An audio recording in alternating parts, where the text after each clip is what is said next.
Right, who have we got? There. Diane and Emma. Morning, Em. Are you okay? I am. How are you? I'm good, thank you.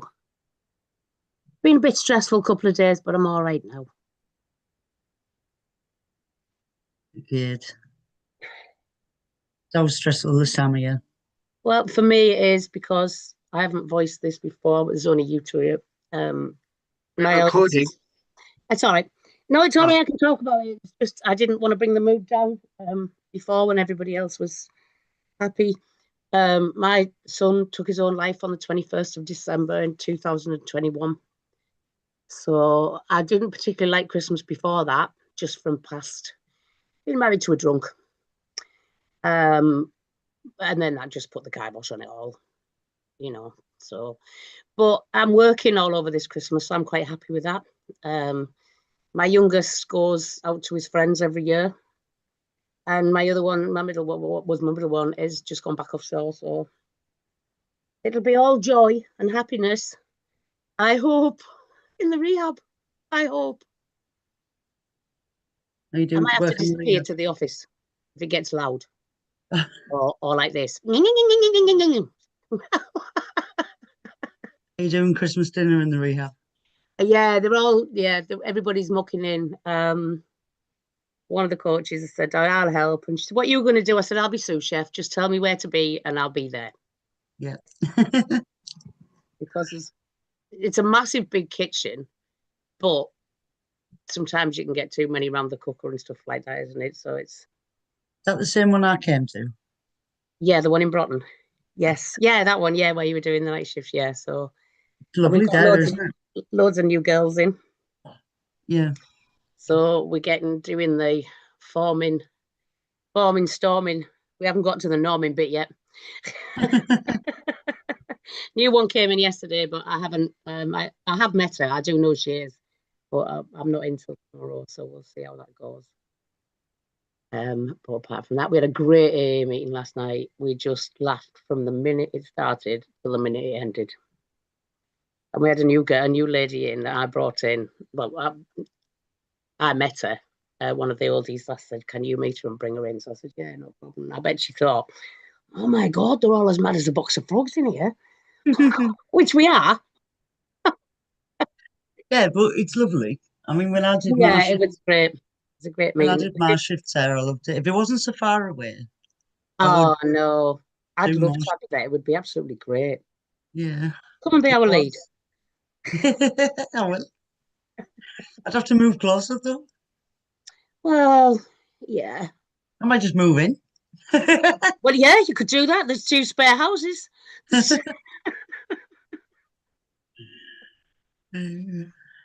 Yeah, it's fun. It's fun. They're apart from the odd spat, which Yeah. you get. I mean, I would hate to have to live with a load of women like that. Like eight other women would drive me up the wall. Much rather be with men. But they're mostly a lot quieter Mm. than the last cohort we had in, which was fun,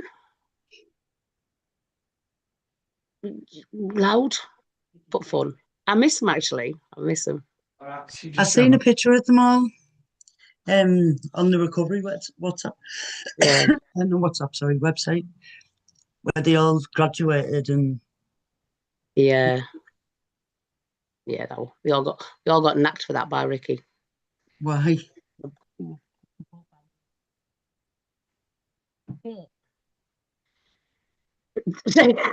It's a bit difficult when they're talking about something and you can't answer them.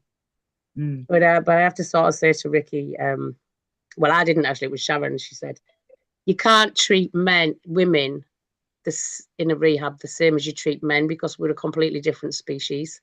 Yeah, yeah, Um, they're more emotional, the more like men sort of like growl and bark and slog it out and then it's all done, isn't it? Women aren't like that at all. I yeah. am because I turned into a boy bringing my three up on my own, but Morning, Trevin. Morning, David. How are you? Morning.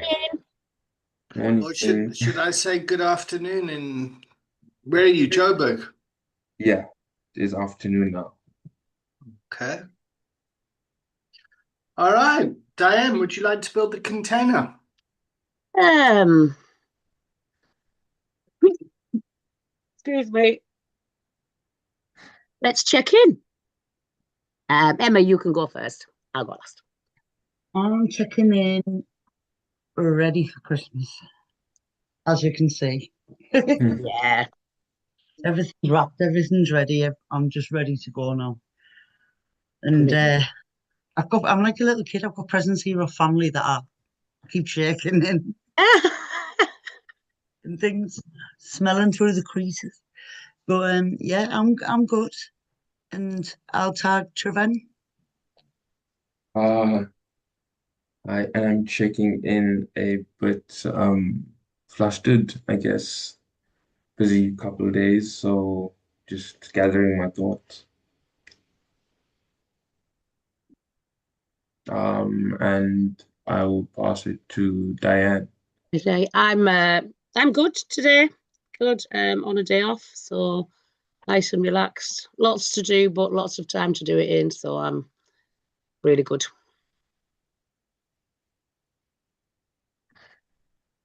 All right. Would you like to check in? Hi, good morning. Sorry, Aurora. Oh, it's okay. I'm checking in, feeling good. I'm sick again, but we're pushing through. Got one more day and then the holidays. So, yeah, feeling good. Cool. All right. Are you all right to read the pre-recording consent, Aura? Yeah, well, yes, I can. Okay, before we begin recording, I want to make sure everyone is aware and comfortable. This session is being streamed and recorded as part of You Act Lero's mission to build recovery capital and challenge stigma. Your personal safety and comfort come first. If at any time you would like your contribution or the recording deleted, please say so and it will be removed without question. Please remember, take personal responsibility for what you share. This is an adult learning environment, not therapy, mutual aid, or faith-based organization. If you are happy to proceed, please give a verbal yes or use the chat to confirm you consent to the recording. Yes. Yes. Great. Thank you, everyone. Right. So this will be the last class for 2 weeks. So where will we be? Let's check. We come back on the 6th, Tuesday the 6th. All right. So, Diane, can I go back to you? Yeah. You mentioned that you lost your son to suicide. Yeah. 4 years ago. Yes. Yeah. Okay. Thank you for bringing that to the container. What was his name? Robert. Robert. Rob. We called him Rob. Rob. Okay. And how old was Rob? He was 33. Okay. 32. 32, sorry. 32. Okay. And if Rob was here now, what would he think about you and your recovery and what you're doing? He would be absolutely proud as punch. Okay. He encouraged me from the start. So when I first went into recovery, I think I've mentioned this, that I had a relapse after 2 years for about a week, and then was lucky enough to get another medical detox. And he encouraged me all the way. All the boys did. I was very, very lucky. My recovery capital was massive. All my family, well, it's not that big, but my family, all my friends were really, really great. So lots of encouragement, lots of that. But he would be so happy. And he was very, very depressed, obviously, well, not obviously, but beforehand. And he had tried to take an overdose a bit earlier, a couple of weeks before. And he'd said to me then, whatever happens, and I know you want to look after me mum, but I was doing my counselling course at that point, and he said, don't stop doing what you're doing because I'm so proud of you. So I know he would be proud of me now. He really would, as I was proud of him. So yeah, and the other two boys think I'm amazing. Sometimes I am amazing. I think I'm amazing sometimes. Good. So it's always a personal thing for me as well, because my nephew died by suicide also in 2001, in August 2001. And then my father in February 2002. So it's a big thing in our family, and mental health in general. And it's one of those things that when this happened, I realized how difficult it is for family members, friends, and people in general just to talk about it, to actually sit and listen, Yeah. and to get curious. So, what's worked in your recovery from this? Well, as I say, I'm lucky that I've got such very close friends and all of that. But we I've always and still do talk about Rob a lot. We laugh at the stuff he used to get up to. We sometimes grieve. I'm sort of a dual process grieving where I'm all right for a long time and then I'll go off, and then I'll be really upset and sad. But it only lasts maybe 10 or 15 minutes, then I can go back to my life. My son, my youngest, was doing his bachelor's of law at the time, and he threw himself into his studies and didn't really do any grieving, and he was very, very angry. But he's had therapy since then, and he can be very open now. So we do talk about him because he's still a part of our family. You know, just because he's not here in body doesn't mean he's not still a part of our family. He wasn't forgotten. Because we are very open in our family. We are. We always have been, and we hopefully always will be. So it's nice. And friends were just very supportive. They let me more or less do what I wanted to do, what I needed to do, because I always knew they would be there when I needed. So it's like having a comfort blanket that you can reach out for when you need it, but you can just put it down when you get too warm and don't want to be stifled by it. So yeah, I was being very, very lucky. But I do know and did know that I couldn't fix him. No matter what I did, I would never have been able to fix him. So the grieving process bit of the, you know, like your 5 stages, 7 stages of grief. I didn't have to go through all of that because I knew him so well and I knew that I wouldn't be able to fix him. And I think I did have an inkling one day that this was going to happen, that he would take his life when he was ready. So as sad as it is, I do know now, well, I did know that he's in a much better place because his life was awful, terrible,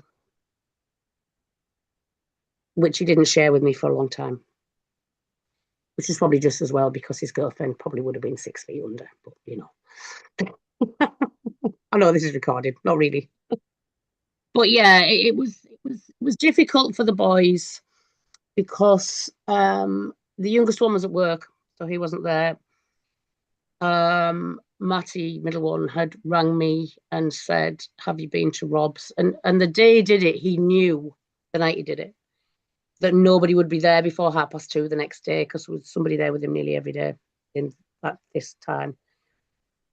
And that was when he chose to do it. So he knew, he planned it, he knew. And then I'd gone in and we found him. He hung himself. And then Matty came in, and that was so hard because he made a sound that I've never ever heard before in my life and would never want to. And when they say, you know, it's like an animal, it was like that. So I sort of went into like you need to be out now, you need to be this, you need to be that. And but what surprises a lot of people about it is, and they was like, oh, like, did you really crave a drink? Did you drink on it? No, and I said it never even crossed my mind to pick up a drink. Didn't at all. Which maybe was him, you know. I'm quite a big believer that they're still with us and around us and stuff like that. So it's we still have our very sad moments as a family and as friends, but generally we are okay. We're good. Thank you. Thank you. Thank you, Diane. Thank you very much for bringing this to the container and yeah, sharing your lived experience around this. I think it's really important to allow people the space to share their lived experience around it, and that people should just listen. Yeah, it's one of those topics where people want to jump in and frap. Yeah, you know, and yeah. So as a family, we also talk about Matthew still a lot. Yeah. So he's there and he's not there.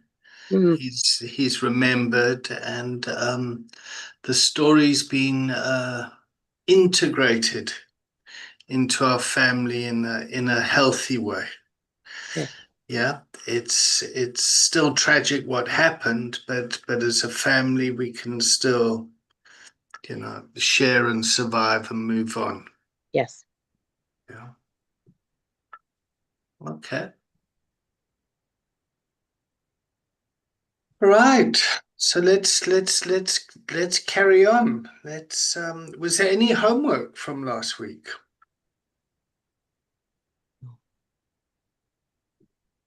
Treven, can you remember any homework? Not particularly.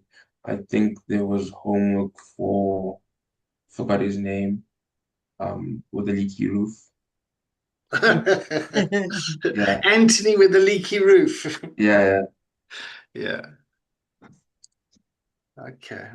Yeah, no, he sent a message saying that he couldn't make it today, but he'd see us in the new year. okay, awesome. All right. So, what should we talk about today? Where should we take the container?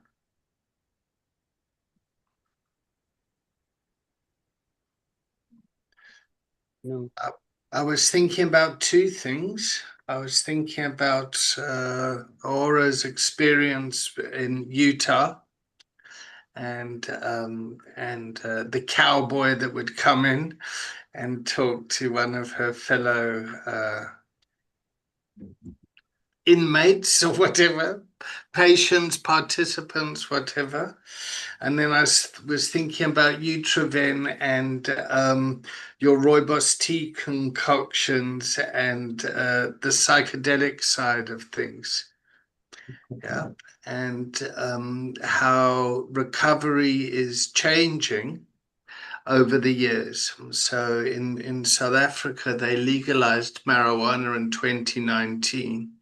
And Yeah. before that, it was a very conservative country, and the laws around dacha, which is what it was called locally, were very strict.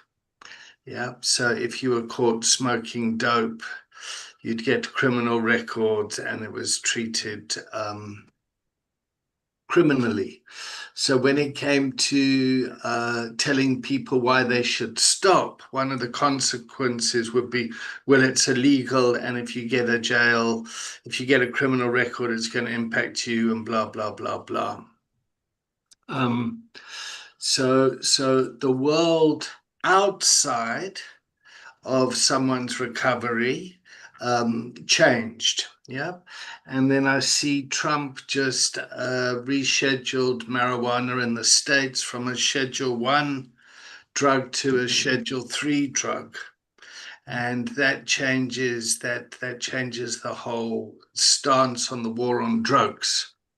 Yeah. So whether we like it or not, whatever our personal views are on this sort of thing, the world is changing.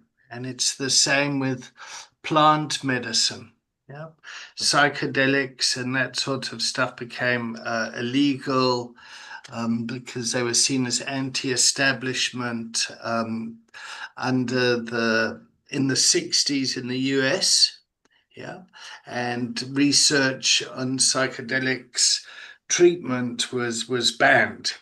Yeah, and it sort of went underground, and that's also coming back into resistant mental health treatment. For example, ketamine.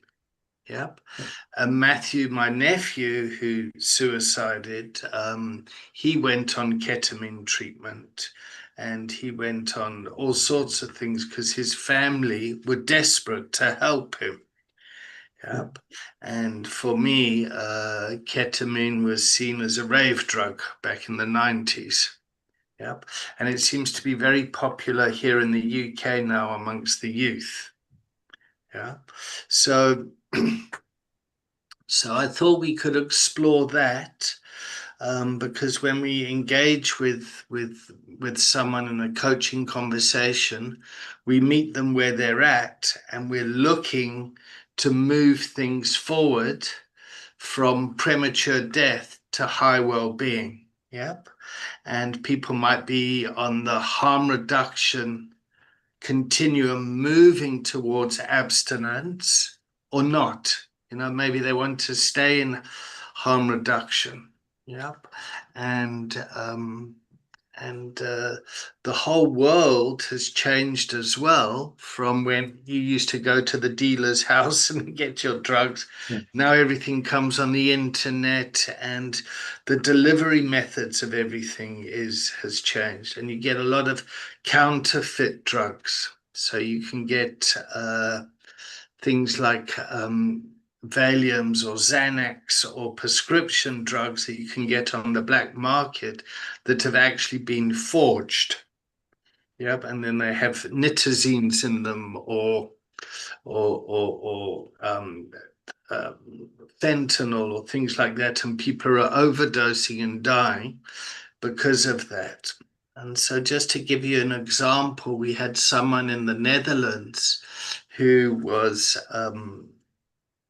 drinking a lot of alcohol, dependent on alcohol, and needed to detox, couldn't get into a detox facility, wanted to detox themselves, and then they got some temazepam from the street.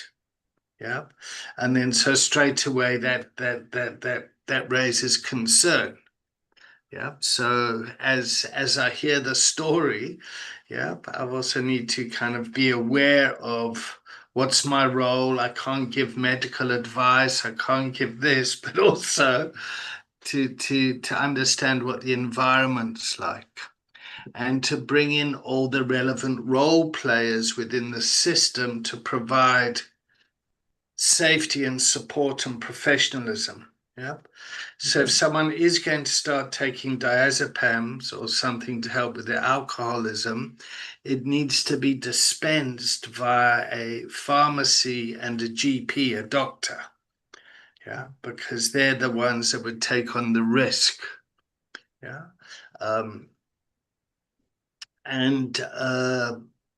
When they spoke to me on Sunday morning, my words were, well, you better carry on drinking because you can't just stop abruptly, because and then they said that was the best advice they'd ever received, and they jumped up and went straight to the bottle store and bought a bottle of wine. Yeah.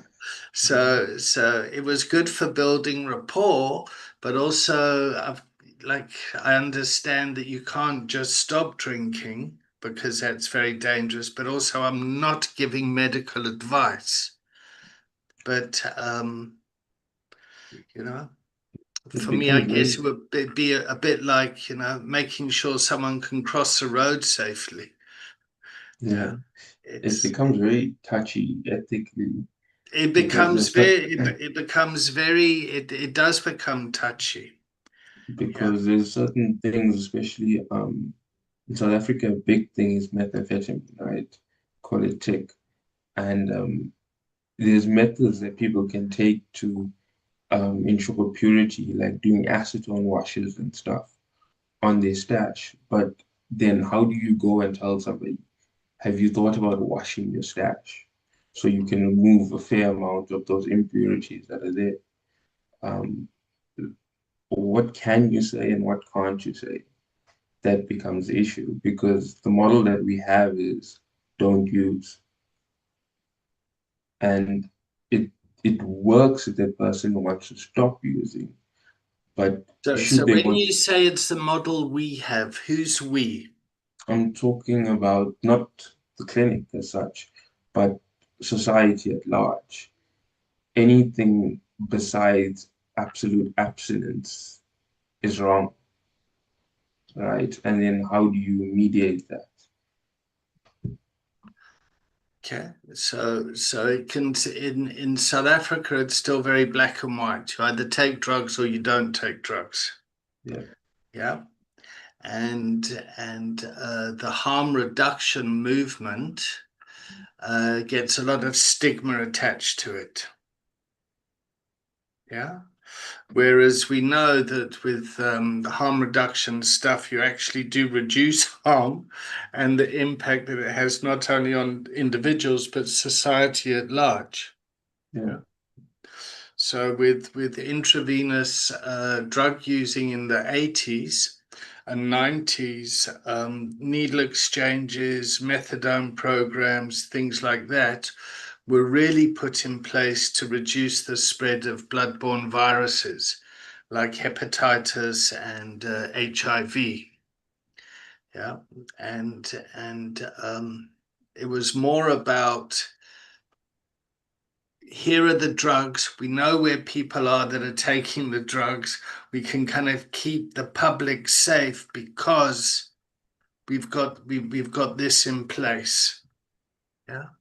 But there was still a lot of stigma around it, and there still is.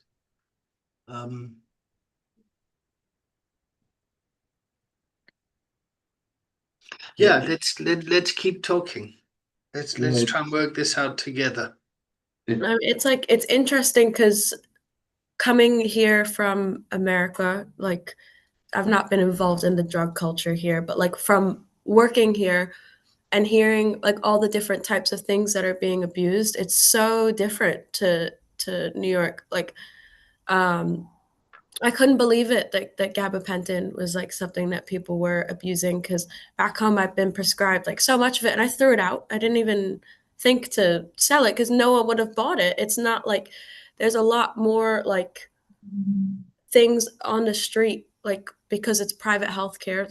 It's easier to like access like a crooked doctor. But then there's also like you said like these forged pills, but it's not even done overseas. There's like people with like pill presses and they'll just have the powder that they buy and press the pill in the shape that they want it.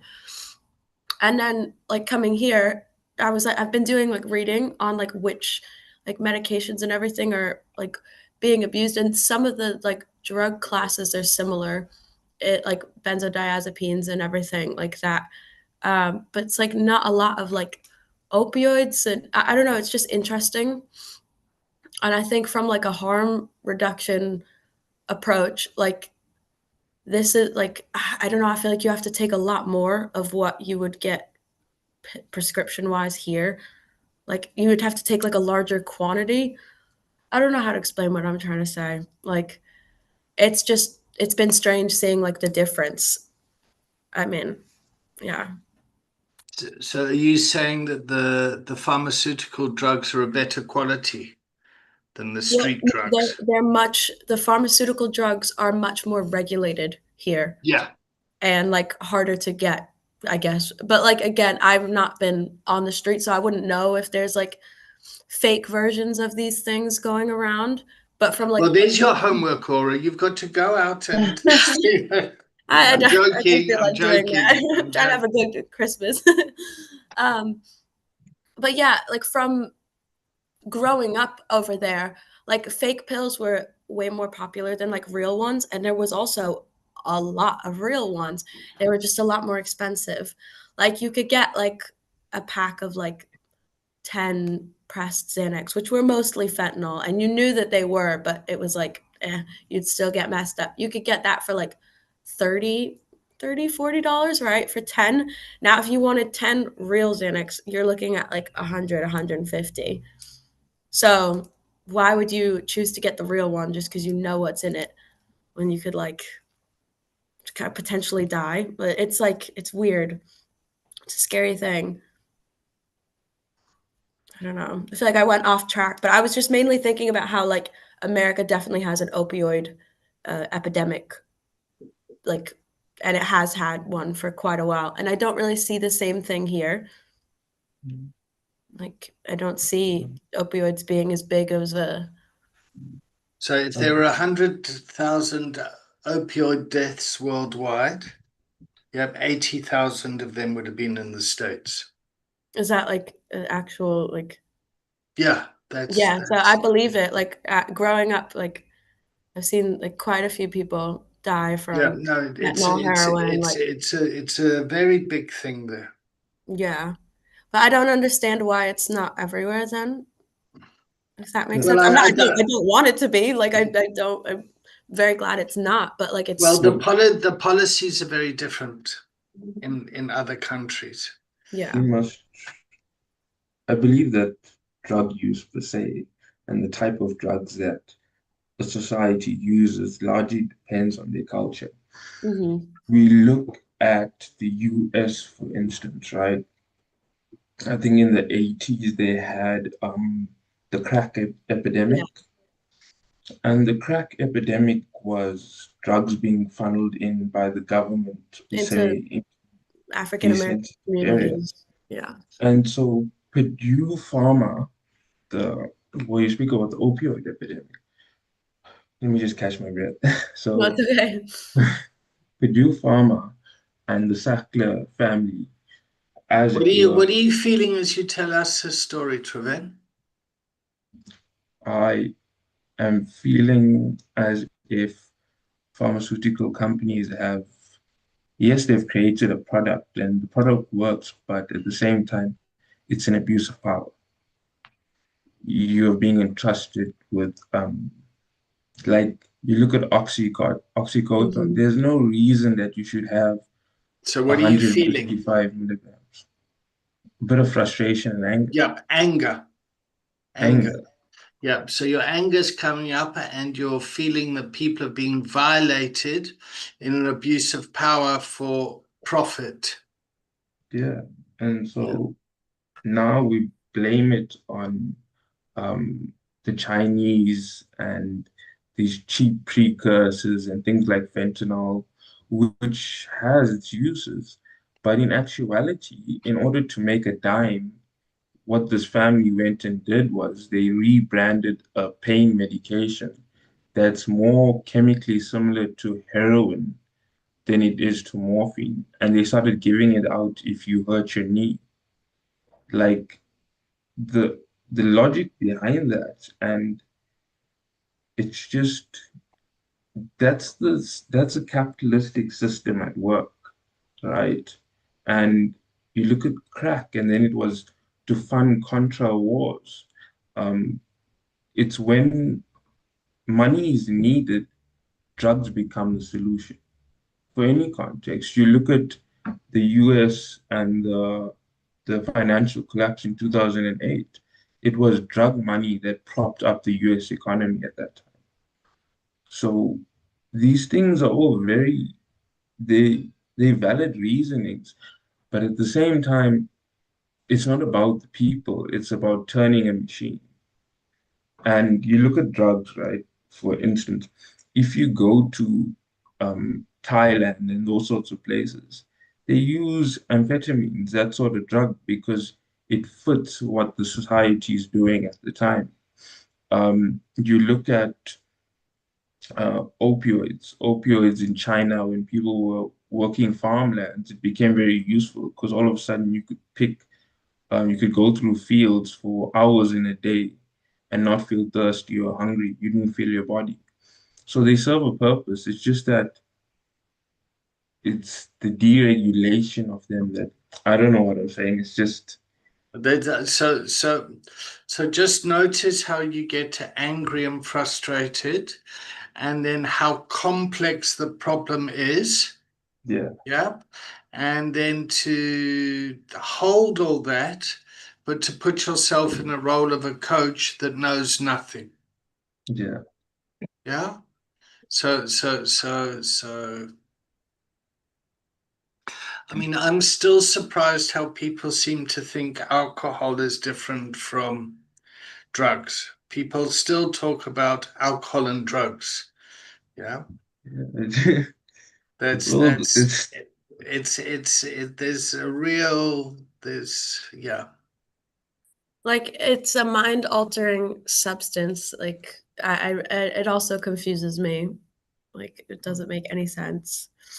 And it's like in my eyes it's more like scary than like the illegal drugs, because if there's no, not that there's no education around how like dangerous alcohol can be, but if you know you grow up seeing like drinking in TV shows, drinking, like it's so normalized. And like I don't know. It's scary, the drugs for me. Like I don't even like I didn't even like smoking weed back in my using days anyway. Like that just wasn't for me. It would make me freak out. Um but like it's just weird. It's like what Traveen, sorry, what you've just said about the opioid problem and the fact that manufacturers made it and then dished it out. And isn't that the same as alcohol? The government are making it and it makes too much Yeah. money for them to stop it, but it's still a drug, yet they're controlling it, controlling so it, and mean, they dishing it tried. out They and did justifying they did do like a prohibition, but that didn't like it. did not go very well. prohibition doesn't work. No. We have But then it's like sufficient I go to the other side where I think everything should be legalized and doctors should have like be able to prescribe it so people can get education and take away we like just the risks of like organized crime and getting stuff that's like been cut with something that you don't know. I mean, like back home, if you bought something off of someone like a little sketchy, you would get like a testing kit and you'd like drop a little bit in and then it would turn a different color if it had whatever. And people would give that out like while they're using, like test it. Like that's harm reduction, but I don't know. It would be nice if people didn't even have to test it and like they just knew what they were getting. Not saying we want to make it like easy for people to like get high, but like they're gonna get high if they want to get high. It should be like safer and more regulated. it's human nature to want to get high. Yeah, I believe on anyway. life, on everything. Like there's so many Yeah. different things. And Yeah. I read something somewhere and it said that alcohol was invented because human beings are the only animal alive that's aware of its own immortality. We're the only thing around that knows it's gonna die. And so how do you mediate that? What do you do? I could say, yeah, sure, let's legalize it. But then you look at weed, especially in South Africa, because I've been exposed to it, is that it went from this thing where it was just weed. You'd get a bag of Swazi, it would come in a rose banky, and now you get weed that's like 35, 40%. You get dab carts, that's 90%. Where and how do you draw these lines? Because everything, and then you have risk of psychosis and stuff. It's Vice used to have the show, it was called The War on Drugs. But at the end of each episode, they would say, "We'd like to congratulate drugs for winning the war on drugs." And there's the more I think about it, the more I realize I don't know what to do or how Does to it get come? it done.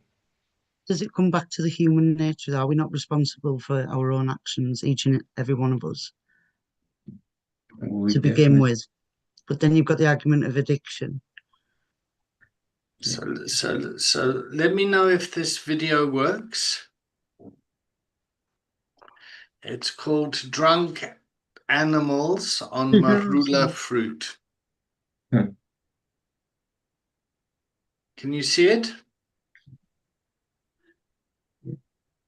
Become blasé and bored with life. Can you hear it? Things are just too easy in the Kavango Basin. They no longer have a zest for living like their country cousins out there in the inhospitable desert. Here, life offers no challenge, and many of them have become slobs and easy riders. The only excitement in their lives comes in high summer when the marula trees are in full fruit. At first, the marulas are very tasty and hard to get at. You have to be either agile or strong to get your share.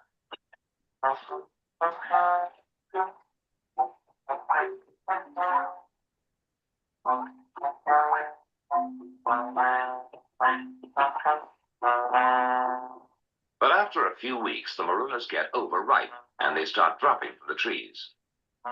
Then all the animals wade in and gorge themselves on the rotting fruit.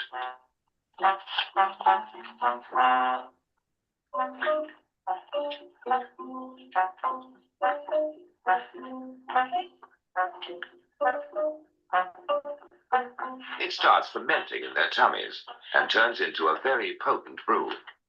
So on the way home, things start happening to them.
So you get the idea, huh?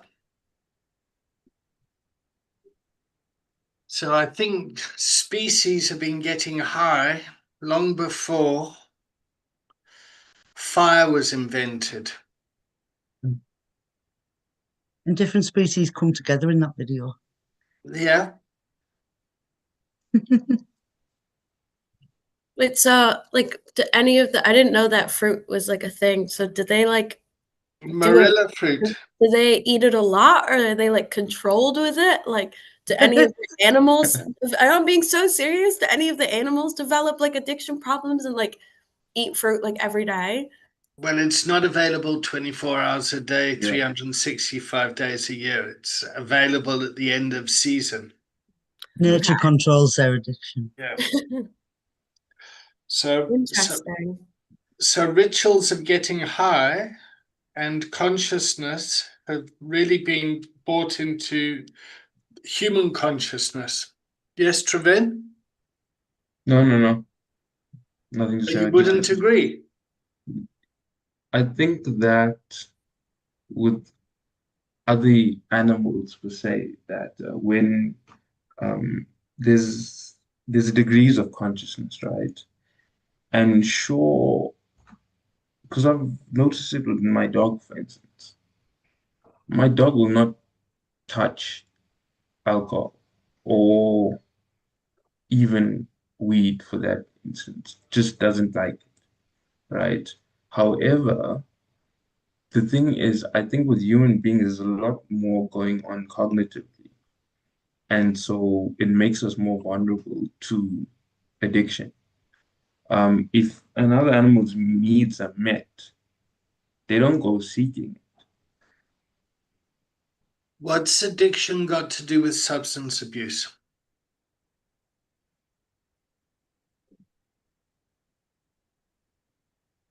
stumped.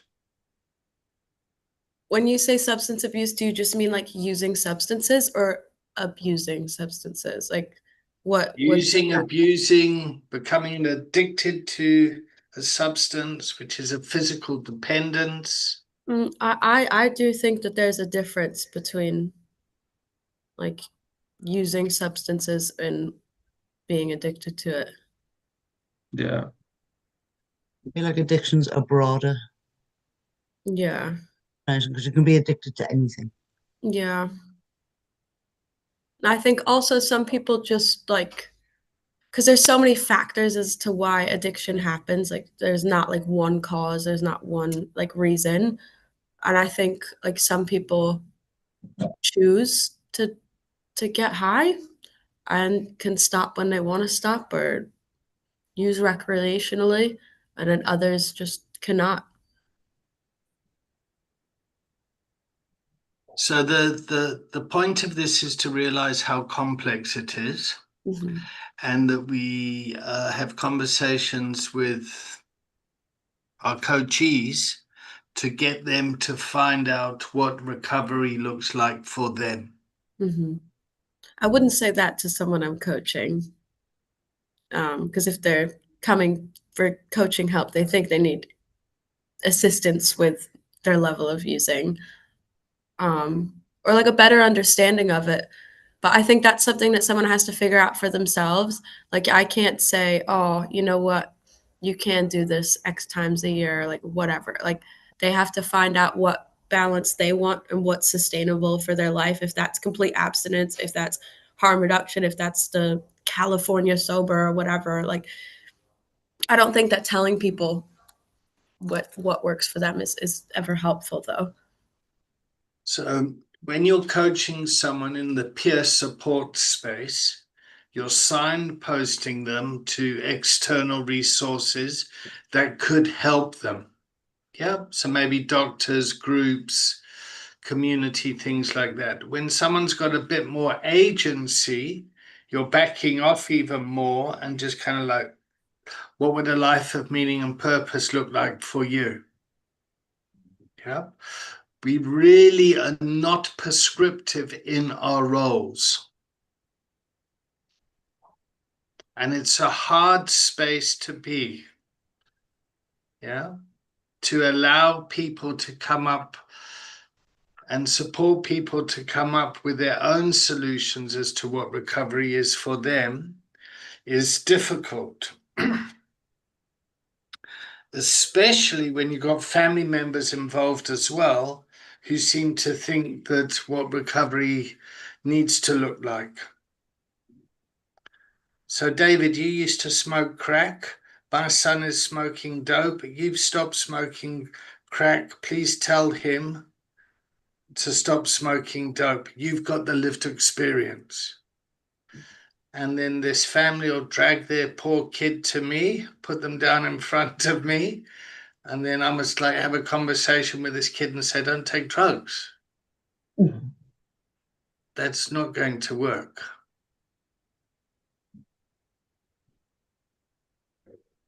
Is this making sense? Yeah. The other side of it is people will come to, one example is people come to our recovery wellness program. Yep. And then we will say something like, well, if you want to drink, that's up to you. Yep. Then they go home and say, David said I could drink. And then they go and get pissed and then go steal the grandmother's purse. Yep. And then people are coming to me saying it's my fault because I've told them to drink, which isn't the case. But that's somebody not taking responsibility and twisting what we're saying. How do you assist someone from that circle of not fully wanting help or being on the edge of wanting to accept help and make those changes for themselves? And like, how do you bring them into like that next level? Because you like the whole thing, it's like, oh, you can't help someone who doesn't want to be helped. Like that is true. Like someone has to want that change. But what can you do to push someone in that direction, at least a little bit? Or like What's the support them? answer? What's the answer to that question for I don't you? for me, I there was nothing that anyone could have said really, or nothing that anyone had said, but people being there for me unwaveringly and not judging whatever I was doing and not making me feel like I was crazy or out of like unwieldy or whatever, like just kind of meeting me where I was at. That was most helpful. But at the end of the day, I did have to kind of like lock in myself. But I'm not like, everyone's thing is different. Some people might need more support. I didn't like accepting help, period. That just wasn't like something I still don't. Hmm. But if someone is like kind of asking for help, but they don't know how, I'm just wondering, how would you move into that? You see, I'll always say to the people that are when they go to the clinic, yep, and they're in a place and it's complete abstinent there and they're getting detoxed and everything, that you can take the horse to water. You can't make the horse drink. It's our job to make the horse thirsty. Mm, So the horse wants to drink. right. Yeah. I like So that. so what is it that we're giving that makes someone thirsty? And you said people met you where you're at, they didn't judge you, that's going to make someone thirsty. Yeah. We do a lot, Aurora. I see it every day because you're volunteer coordinator and you don't pressure people to go into anything. You just give them tasters of what it is, Yeah. and then it's up to them for them to come. Yeah. You're doing it all the time.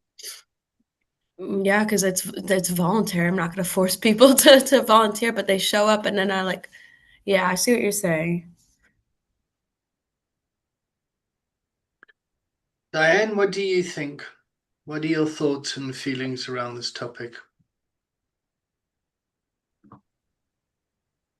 Let's hope she unmutes. Yeah,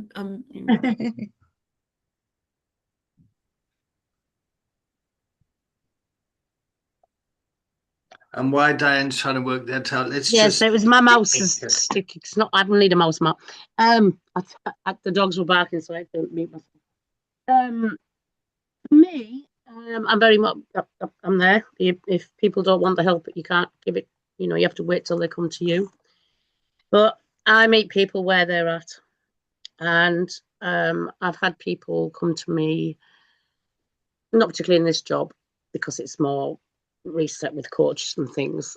They want to be fixed, and we can't fix anything. So for me, it's your non-judgment, listening, active listening is very, very much the thing, I think. Paraphrase, well, yeah, not paraphrasing, yeah, like rephrasing, so talking back to them and stuff like that. And I tend to walk alongside them. So instead of leading anybody anywhere, pushing anybody anywhere, I'd walk along beside them. And from what I've found, it's a bit like, well, what did you do? So I can only give my experience, so I can say what I did. And then, like you say, we signpost them to different places, different groups, different things. We'll take it and run with it.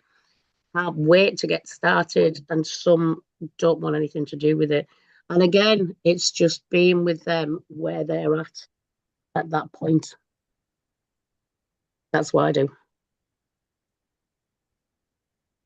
I'd very much like to go, but if you did this, but it didn't work on me, it's not going to work on anybody else, So that's a self-management part to yourself. It's like you have to bite your tongue at times. Oh, yes. Yeah, Yep. lifelong that, but I can do it now. I couldn't when I was a kid. Yeah, sometimes. But then the tolerance level isn't what it was. But then on the other hand, it's like a bit of a balance. I think the older I got, the less tolerance I have with some things, and I don't have tolerance like for drama. It's like, take your drama somewhere else. There's no need for it. But I'm a lot calmer and able to listen better as I've got older and got more experience in what I've been doing. Because a lot of the time for me, nobody listened. Nobody. I was talking at them, but they weren't hearing what I was actually saying. And when did you feel heard? I actually felt heard when I went to the doctor to tell him I was an alcoholic. Oh, And he said, right, been my doctor for a long time, and I knew him sort of within my job as well. He used to say to me, Diane, you're in my office now and I'm your doctor, it's not the other way around.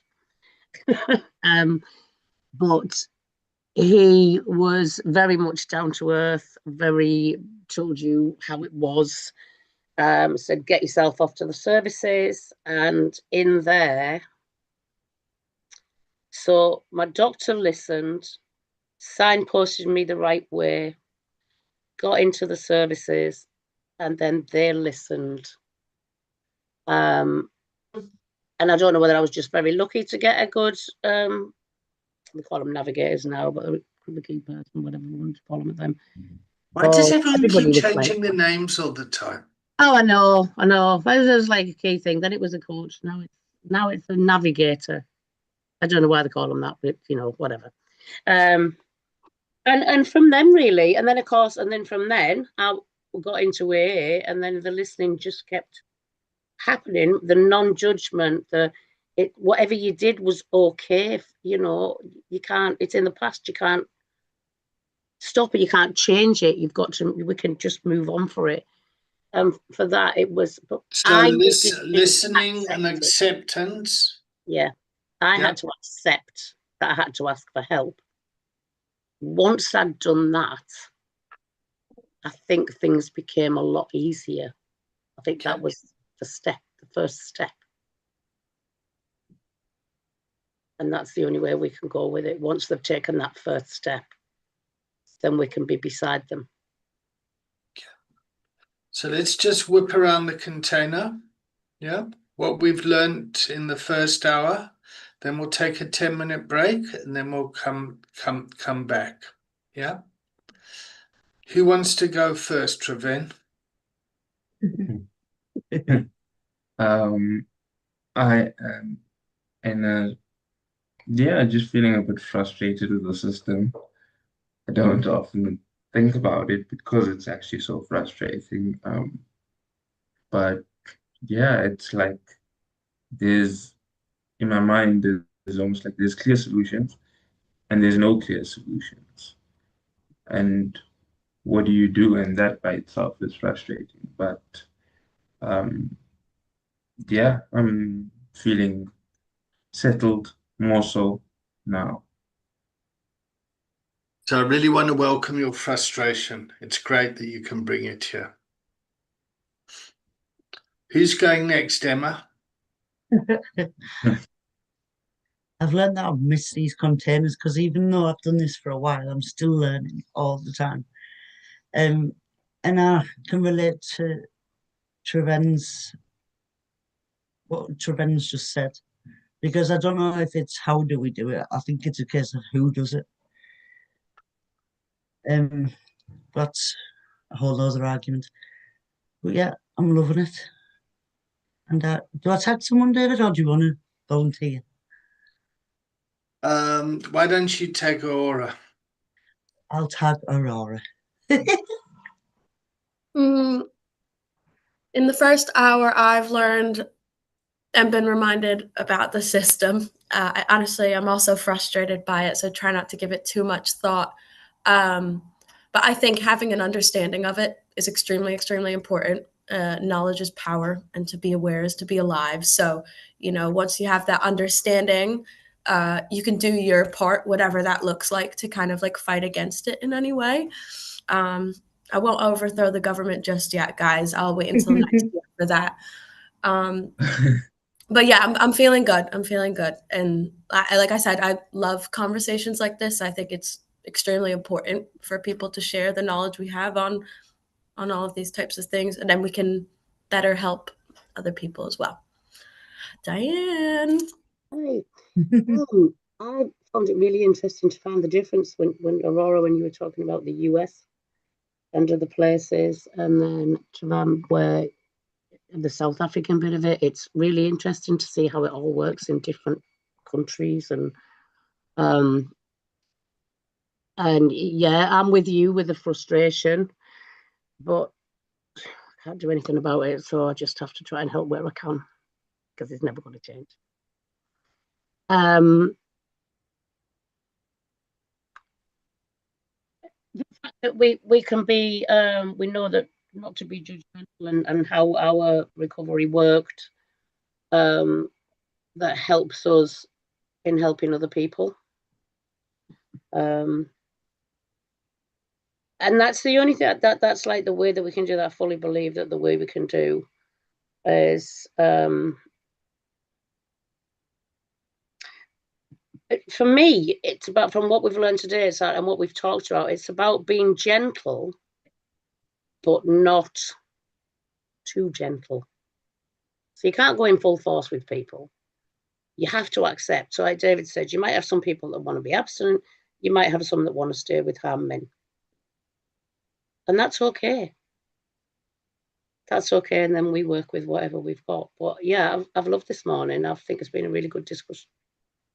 Great. Thank you. Oh, I've learned I still carry so much anxiety. When I put on that video, I just thought, oh God, they think I'm such an idiot. They think I'm so boring. I'm got such a debating committee in my head. Okay. See you all at 5 past, yeah? Enjoy your vapes, bloody addicts.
I'm only 30 seconds late.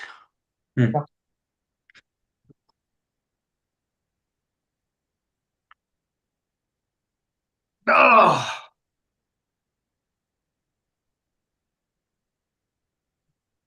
When's the stuff?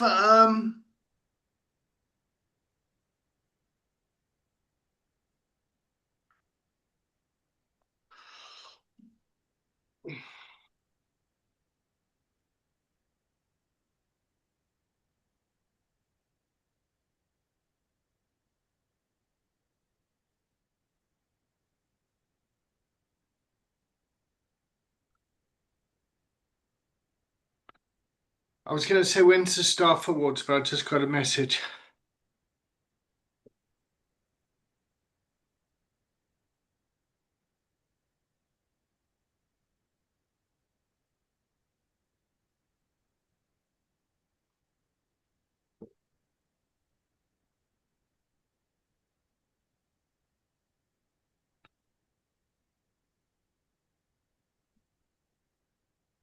Right, let's go. Who wants to build the container? Who built it first? Was it you, Diane? All right, who's going to build it now?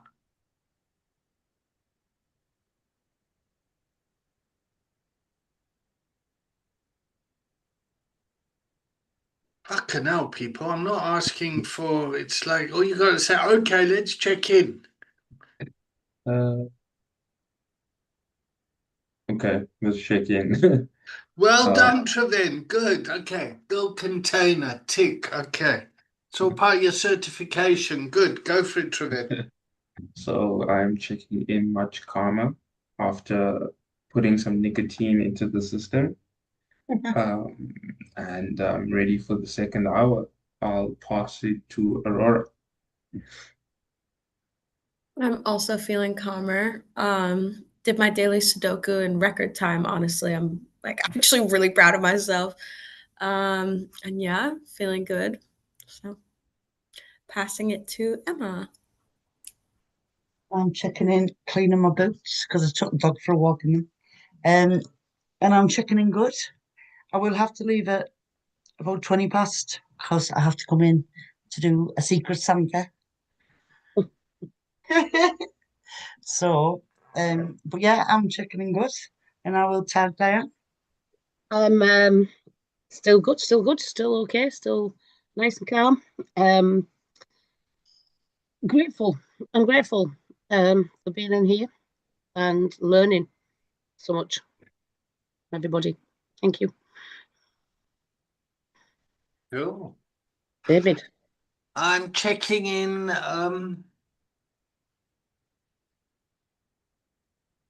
Yeah, I'm happy. I'm enjoying this class. I'm enjoying this class. Right, where should we go? You've all done the 3 days training, yes? Yeah. So this is a community of practice. So this is for people that have done the solo journey of the training. Yeah. Meaning they haven't done the 3 day training, but seeing as nobody's here from the cohort, yeah, you're all you've all gone through the 20 hours. Yeah, so you should have a good understanding of the coaching conversation, the various continuums, and then the system there. And what we're trying to do is move the system from a culture of morality, yeah, where drugs are good or bad, and these are good drugs, those are bad drugs, and this is haram and that's not, and this, yeah, to a culture of addiction, which sits in like you've got a disease, you've got this or that, to a place of wellness. And a culture of wellness is, well, there's nothing wrong with you. The reason you're taking drugs is to serve a need that is looking after you, and that stopped working now. Now, what is it that you want to do? Yeah. So, and what we're trying to do in the coaching space personally is to stay in a culture of recovery and resilience by going into a culture of addiction and affecting change. Yeah. So the reason conversations like this are good is because we can go into an environment and then be aware of how our own personal things can get triggered. Yeah. So, all right. So I'm working complete abstinence. I'm going into a harm reduction space. This person wants to reduce their harm, but I can fucking see where this is going.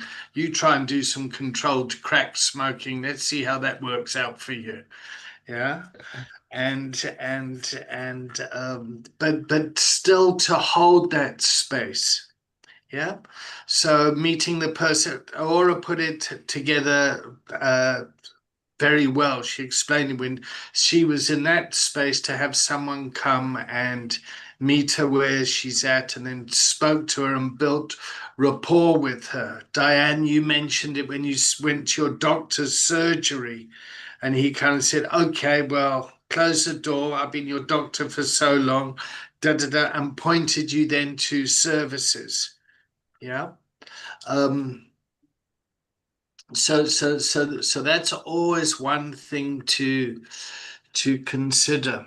The other thing I wanted to say was, in talking about services being accessible for minorities in the UK. Yeah. Where in South Africa, the minorities that are in the UK are the majorities in South Africa. Yeah. So that's people who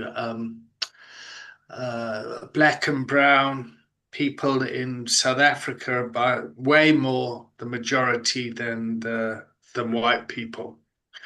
Yep. And if you look at the war on drugs, that has been very American, US centric, and that has influenced the whole world. And the 12-step complete abstinence approach has influenced the world.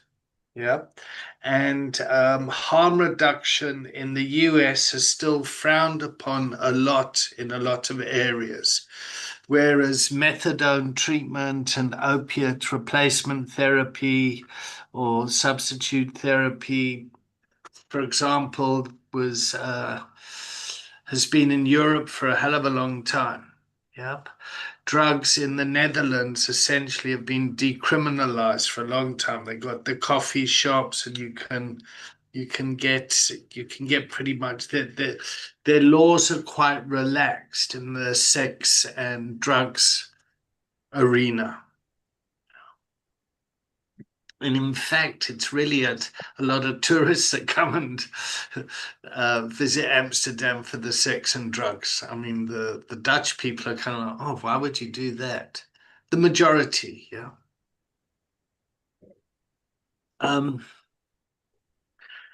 Yeah, so what I want us to think about is, let me just draw it quickly, is the 4Q model. And the 4Q model is a leadership model where we have IQ, which is technical abilities. We have EQ, which is emotional intelligence. SQ is spiritual intelligence. And PQ is political intelligence. Yeah. And how we use coaching as a skill set. So you're learning how to have the conversation, to check in, to build, you're learning the skill set around that. You're learning your own personal feelings. Yeah. So Treven noticed how angry and frustrated he was getting with the system. Yeah. Spiritual intelligence is the ability to kind of not be a prick when you get into a position of power. Yeah. So for example, you're not going to go and engage with coaches that are going to be in a vulnerable position and, take advantage of them financially, sexually, whatever. You understand the power dynamic around that. And then the PQ is the political intelligence. So for us to kind of build relationships with people, with organizations out there, we need to have political intelligence. So there's no point going to the police and screaming and shouting at the police that they're not doing their job, or they should legalize all substances or whatever. That would cause building those relationships wouldn't be that wouldn't be helpful. Yeah. So for example, my kids were taken away by the state. I was very angry about that. I had to work on my anger around that to build rapport, to actually get the state to understand how that is actually harmful, and there needs to be more humane ways of doing things. Does that make sense? Yeah. So, for example, you might get mothers that are smoking dope, yep, and they don't want to access services because they're worried that their kids will be put into care. Does that make sense? Yeah. So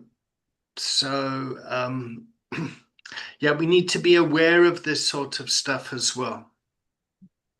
So how do you think people feel about people that have lived experience?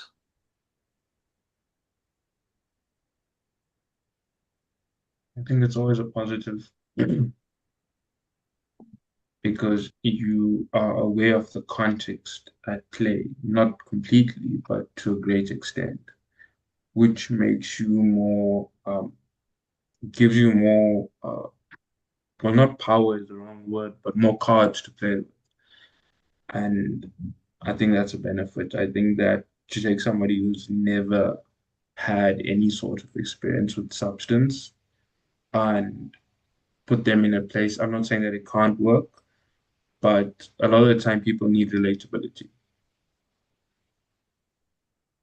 I agree with what you're saying, like personally, but I don't think lived experience is always viewed as a positive thing. I think like subconsciously, like people like still stigmatize it, like lived experience, and like I don't know. I think it's very like subconscious when people don't like it, and I don't think they could even explain why. Um, but yeah, I don't know.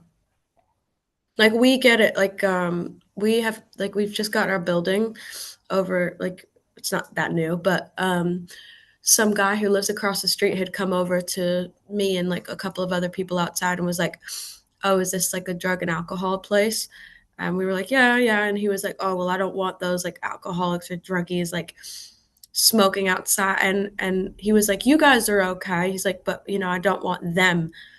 And like we didn't even say like, "Well, we are in like recovery Yeah. ourselves," but it's still like it's just strange. I don't know if it's like respect as much as it should be.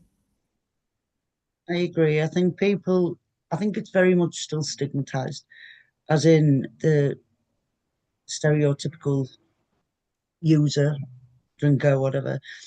And people don't deserve, people think that we don't deserve that respect. You just give a prime example there, Aurora, where you had a lanyard on, so you were okay.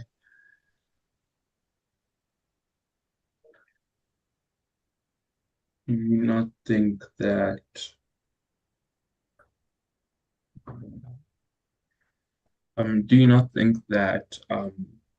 having somebody in the space who has walked that path but then come out in a positive light and is able to help not give motivation to the person seeking help? Yeah, we do. I 100% believe that. I think it's even better. Like especially like I would like to eventually go into mental health, and with like my struggles with that, like I'm so excited to like bring my knowledge and like lived experience to that field. But I'm saying like societally, I don't think it's like fully like accepted in that way. I think people still have that like hesitation of like finding out that you've like struggled with X, Y, Z, and their brain kind of goes to like, okay, they're like unstable or unpredictable or all of these things that like come associated with whatever like you've struggled with. Even though you're not like that anymore and people can change, and that's the goal of whatever's going on, is to help people change. I think there still is kind of like subconscious stigma. And I But like I think said, I don't agree with that, but it's a lot. People are scared. It's fear. When people don't understand, it's fear. Well, that's my belief anyway. I always say that if there's still stigma and there's like if I'm in a place where there's still stigma, I'm in the right place. Oh, that's wise, Emma. If I'm in a place where there's still stigma, I'm in the right place. Wow, I'm going to remember that. Because we can't judge people for stigmatizing, because we do it as well. Everybody does it. It's simply, in my belief is that it's just they're not educated in that area, and people So, fear. so if you've got lived experience, do you think you're better than other people? No, I do. I don't think I'm better because I just think I've got more knowledge. I don't think it's a better or worse situation. It's just I'm knowledge. I've got the knowledge and the education. There's a real resistance in me that comes up at times where I will dismiss somebody else who's professionally most probably knows a lot more than me, but because they haven't got lived experience, yeah, I'll go, well, So, what the fuck do you know? so in that situation, if you put it like that, so somebody who's not yet in recovery, are you better than them? Mm, that's a good question. Sorry, David. Don't apologize. I don't feel like I'm better than anybody. I don't feel like just because somebody is uneducated that I'm better. But I think maybe the context of better and worse is the wrong terminology to use. I think more so is perspective. And you've got a perspective that may align or may not align.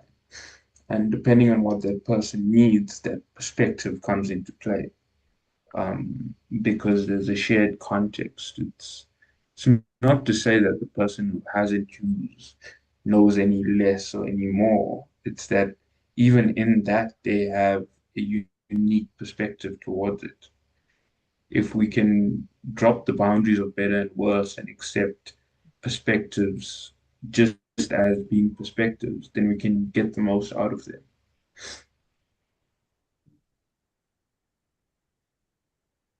I find I get very mixed reactions. The stigma of, as Emma said, the stereotypical that are tied with a brush. And I can see why that happens, because sort of around here where I used to work in like Redcar Town and that, there's a lot of people in addiction. And as soon as sort of like the shops are shut and it's getting too late, I mean, they're out, they're off the bonces on something. And they're fighting, they're carrying weapons, they're smashing windows. And then the public ties everybody with the same brush. And then that comes in the fear that everybody's like that. So now they have to be very careful. And on the other hand, I have people, just yesterday, I was somewhere and I was chattering where I used to work. And I was talking to this woman about her son. Well, she was talking to me about her son. And I don't know what I said something. And she said to me, "Oh, are you in recovery?" And I said, "Yes." And she said, "I would never have known." So that's the tip of that, where it tilts people over to think, well, hell yeah, there is normal people there. And it depends on where you are and what the culture is. So, In- Diane, I just want to jump in there because Emma needs to go, I think. Do Yeah. Did you want to check out, Emma? I will. I'm checking out Grateful and looking forward to seeing you all in the new year. And what did you want Aurora? to say on the topic? On the topic is, I just don't judge. We're all on this road together. You know, some people know, some people don't, and that's okay. We just guide each other, don't we? We do. We do. So what I'm scared of is that people, there's a lot of systemic pressure to bring in lived experience at the moment. Have you got lived experience in your organization? Yeah. And then people go off and get lived experience in the organization, and it's like becomes tick box and tokenistic. Oh, yes, there's our lived experience people. Yeah, and they're not actually included in part of the organization. Their wisdom is excluded. Yeah, so just to give it in the context of South Africa and transformation, yeah, bringing marginalized people, black and brown people, and gender into the workplace, there are laws that have been put in place called Black Economic Empowerment.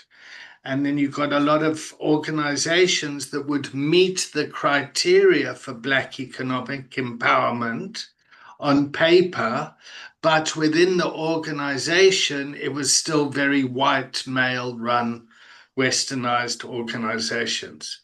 Mm-hmm. Treven, how old are you? 25. 25. Okay, so you're born free. Yeah. Yeah, okay.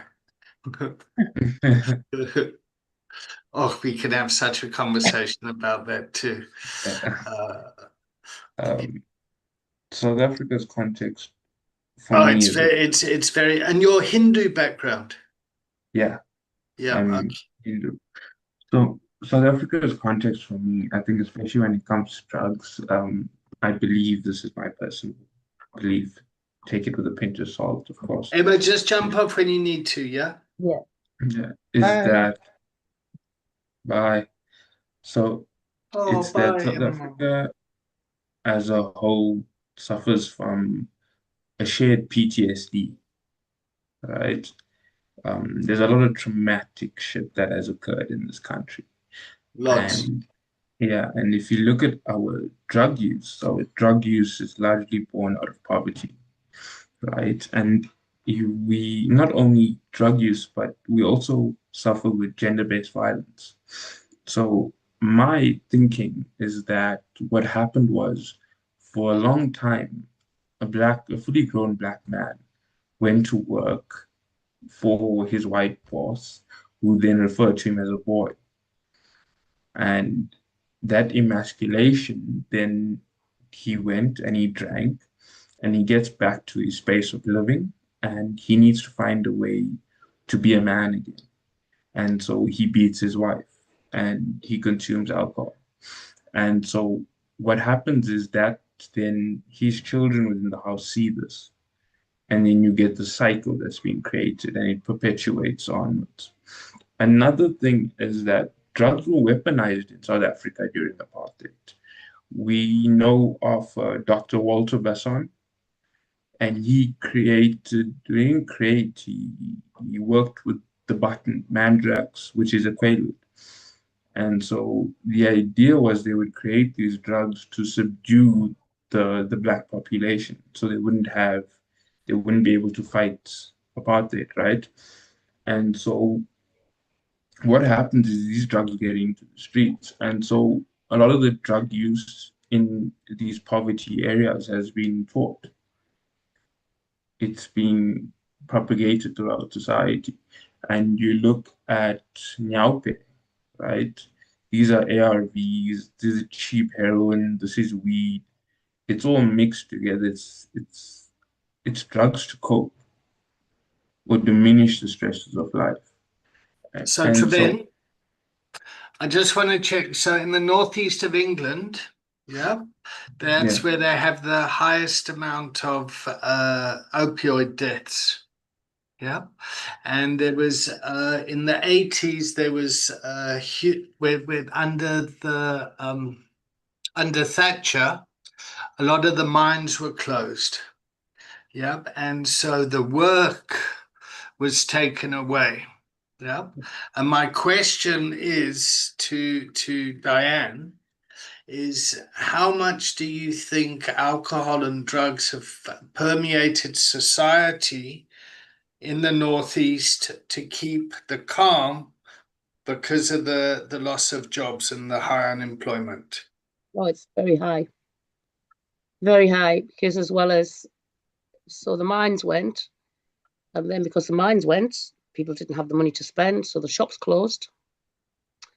They couldn't use leisure facilities, things like that. They closed, and then on the back of that, the steelworks went or started to go. So there was a lot of people then, like me, that then lost their jobs and were made redundant. I think alcohol as well, it's like the steelworks and the mines was very much what's the word I'm looking for, an alcohol base. So you'd go, I mean, they went for pints on the dinner time, straight from work into the pub for a pint. The miners, before they'd go and get a pint before they went and got washed off with all the coal dust and stuff. But and in that generation, and in the Northeast particularly, I don't know it's like this in the rest of the country, it's still like the man is, or was then, was very much the bread earner, and it emasculated them because they couldn't bring in the earnings, so they went to the pub or they found drugs. Some of them. I mean, I wasn't much aware of drugs in the late 70s and 80s. I sort of came across them a bit more when I was maybe going out to the pubs and stuff.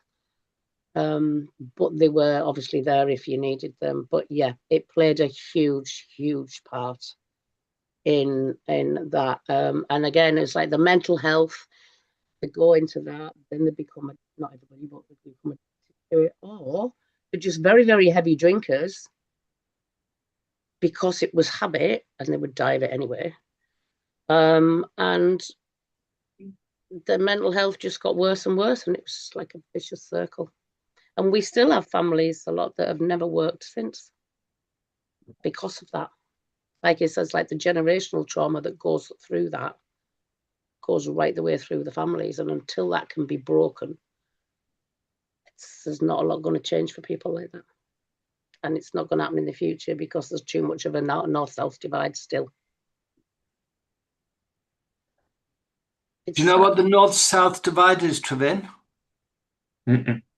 Diane, will you educate us? So the north-south divide, which I think I've heard of since I was little because my mum used to go on about it, is so from in England. So if you picture a map of England, middling is Birmingham.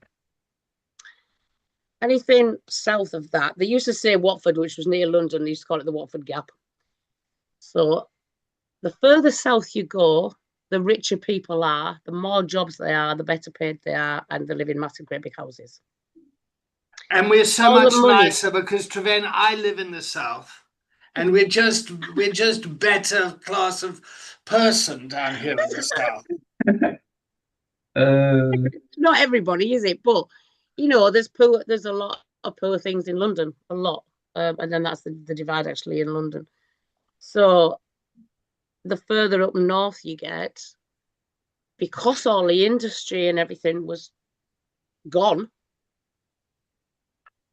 nobody had anything, and for a long time, everything went south of Birmingham. Everything, or it was in a city. There was no jobs up here. There was no nothing, and the councils, if you listen to everybody, like they don't do it. They don't do a lot. They're trying to make it better, but it's like flogging a dead horse. And it's sad. So I'll say I am working class because I work. But in the great scheme of things here, where I live in the northeast, I'm classed as middle class by a lot of people because I own a house and have a job. But I'm not rich I'm comfortable by any means. And that it's all about, it's where the money goes, to where the industry goes, to where people can live a lot better lives, to the people that are north of that can't afford. And I know it sounds like they can't afford to feed the families. Even people that work are going to food banks and stuff like that. So then the mental health sinks, and then they find something to be able to block all those feelings out, be it alcohol, drugs, gambling, whatever it is that they do. So Okay. in South Africa, it's race. Yeah. Depending on the level of melatonin in your skin. Mm. Yeah. So if you've got very little melatonin, you're white. And if you've got a lot of it, you're black. And if you're kind of in between, then you're brown. Yeah. In England, Treven, it's around class. Upper class, middle class, working class, where you were born, what school you went to, and how you speak. Yeah. What's it like in the States, Aura? Well, in the city, I only have experience from like a big city, so I grew up in like a pretty good neighborhood, considering the different neighborhoods in Brooklyn. But a lot of my friends were from different neighborhoods, some of them being way better than mine, some of them being really not good. But no one really like cares about social class or anything like that when you're hanging out with them. Like parents didn't really care. Like, you know, I would be in some houses that were like decaying and then another like penthouse the next day. And I think we're getting a lot like better with like race and everything, especially New York's pretty progressive. I wouldn't say there's much divide really. It doesn't feel like it for me, at least in the circles I've been around. Like if someone tried to divide for any type of reason, that would be reason for like not exile, but you know what I mean, like social exile, like homophobia, everything. Like nothing's really like tolerated. But like I said, it's a big city, so I don't really know. I think in the South, it's race as well, for sure, but I don't have experience. I would say it's also race in England as well. It's just not talked about. Like class is one thing, but no matter what class you have money wise, I think if you're not white, you're just like not treated very well in this country, like at all. So I think that's another issue. Very much so.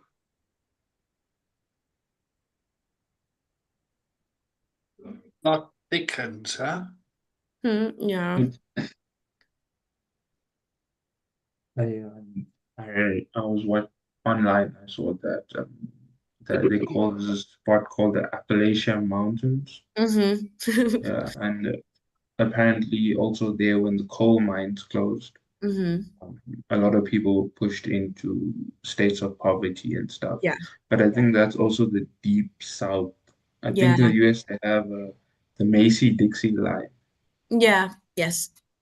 And I think that? also like, it's the Mason. It's like I don't even know how to describe it. It's not call like it- on.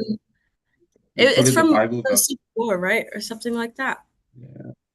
So there's ID. What happens is it's a line that runs across, but that separates, as it were, the north from the south. But upon that line, they call it the Bible Belt. And when you get into it, you start to see these staunch Christians and that deep racism that comes with the South. But a lot of it, because a lot of these Bible Belt communities are very much in poverty. And so drug use in those areas, especially methamphetamine, is quite high. Um, Something that's been on my mind is, do the struggles of a community affect the type of drugs that they use? Was it just what's available to them? What's the answer to that question? I don't know. I think it's Yes, you do. available. I think that it depends on what kind of struggles the people are facing, will determine what kind of drugs they use.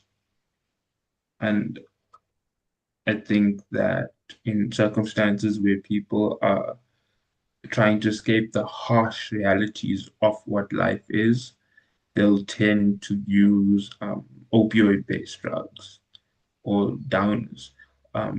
Whereas when people are trying to keep up with the stresses of life, they'll tend to use stimulants. But then the theory doesn't hold true because if you look at certain places, um, in like you look at the Cape Flats, why? Okay, but then you could rationalize that amphetamines are used there because of the nature of gang violence and the idea that you need to be alert all the time.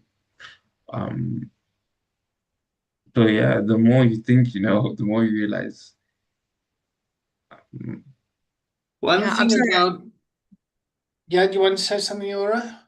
I was just gonna say I'm sorry I missed the conversation. Someone like come in. Um, but yeah, like I know what you mean. Like you think about like class and like everything when it comes to like what types of substances, but I also think like normalization and acceptance of substances is varies by class as well.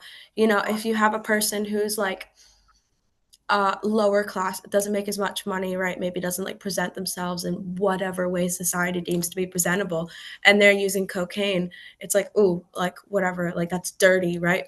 And if it's someone got is quite affluent and is at a party and they're doing cocaine, oh, they're just having fun. They're just, that's just like what rich people do. Um, and like, you hear about like celebrities doing heroin and like all of these things. Like drugs are used across the board. All of them are used like by every type of person, but it's who they are deems how acceptable it is. Like Hunter Biden, who's Joe Biden's son, he's actually got a really, really good interview on YouTube with this guy called Andrew Callahan, who does like pretty cool stuff. But he smoked crack, right? And because crack in America is deemed this like super dirty like thing that like it's really fucked up. It's like black communities. That's what crack is for. Which in reality it's 50-50. Everyone does it. Well, not everyone, but like anyone can do it. And if it had been cocaine, he wouldn't have been viewed the way he was. And like all of the news articles were saying like crack addict this, crack addict that, you know. And I think if it was cocaine, it probably would have just been like drug addict, for example. It's interesting. So, do you think rich people suffer less with addiction? I think they have it quite a bit easier because if you're able to afford basic needs like rent, housing, food, clothes, transport, activities, you are not dealing with the stressors of like your basic core needs, right? Um, it doesn't mean you still don't struggle mentally. I'm not taking that away. It could bring a whole nother level of, oh, I'm not even being challenged in life. I've never struggled. I've never had to fight. All of these things, I don't know what they are, but I'm sure they struggle mentally. But I think if you have money and you're in addiction, I do think you have it easier. Like it's like I've like I was having to like freaking not even eat for a week. And then sometimes I get some money, and instead of like, maybe I'll put this $30 aside for like my rent, I'm like, fuck it. I'll find it another way, you know?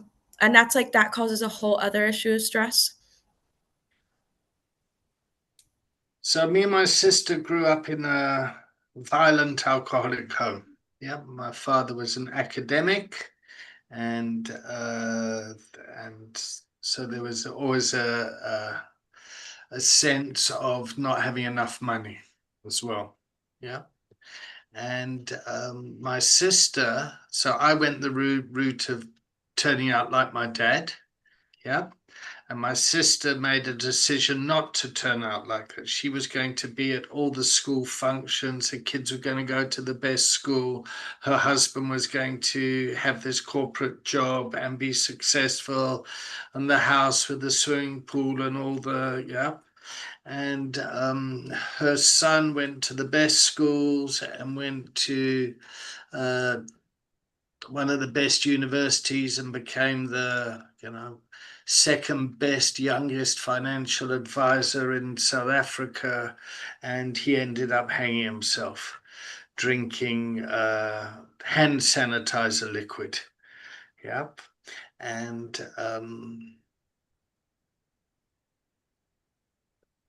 the patients that come to our clinic that are the trust fund kids, yeah, they often have a harder time in finding meaning and purpose in life because they don't get caught up in the fantasy of when I've got this, then I'll be happy. So a lot of people can get into recovery chasing a career, a job, money, things like that. Yeah, they get caught up in that spell. Where other people that don't have that, they don't have to, that they have to find resources other than that to bring them happiness and peace. Does that make sense? Yeah, and like I said, like I think that mentally it might be more difficult for people who like have money because like I didn't even think about it like that. But And I think it can be lonelier at times. yeah, I grew up with a lot of like really rich kids, like really like,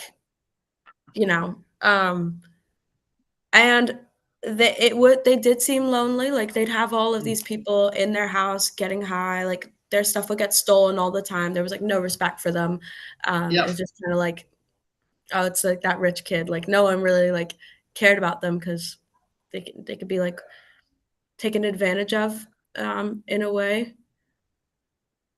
But I don't know. I think from my personal experience, I'm having trouble like not being a bit biased because No, I get you it. know, I really get it. and I'm not trying to say one is worse than the other, but from going through, almost being homeless and having to do what I had to do just to like have a home. Food was like a third thought.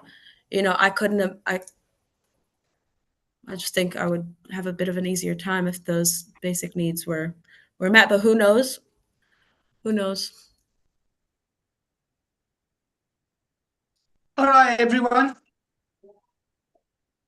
I have a 12 o'clock appointment, which will be 2 o'clock your time, Treven. Yeah. In deepest, darkest Africa there. Yeah. And yeah, I wish you all a wonderful festive season. Yeah. Okay. You too, David. And Treven, it's really nice having you in this container as a fellow South African.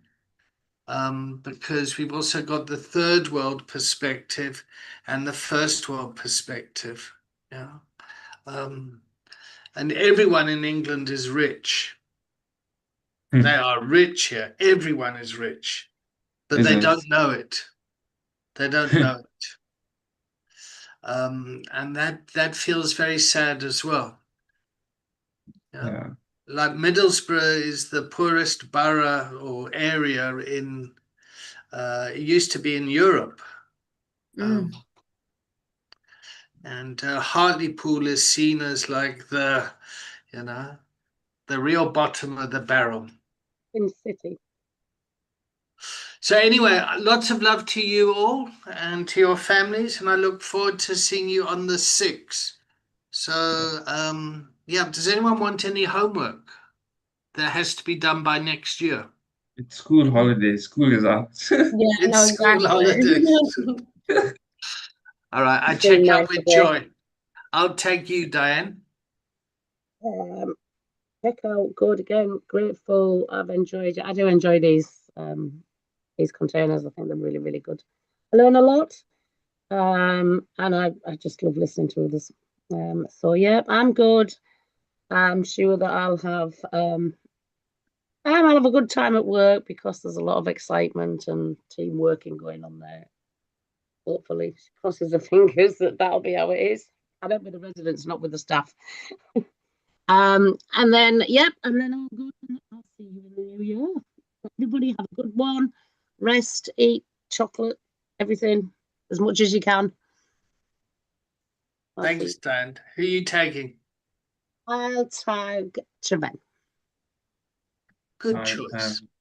I'm checking out grateful for this container. I never expected these meetings to be what they ended up being, and I'm really grateful for that. You look a lot happier, Treven.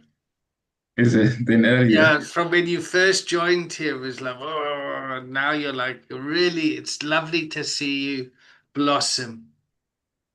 Yeah, I'm just checking out grateful, and I'm grateful that I found the space with you lovely people and the context that you guys add to my life.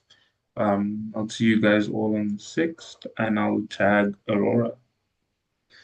Thank you. Checking out feeling good. I like discussions like this, like I said earlier, like it honestly, like that's what keeps me going and that's what keeps me hopeful for life, that like there's other people thinking about things like this, other people wanting to like actively better themselves and the world around them. I think we get bombarded with so much like hate and scary stuff and war and everything. It's easy to forget that there's other people that do like being kind and whatever. So checking out feeling happy, excited to eat some Christmas dinner whenever that is that day. And yeah, thank you. I'll see you guys all on the 6th.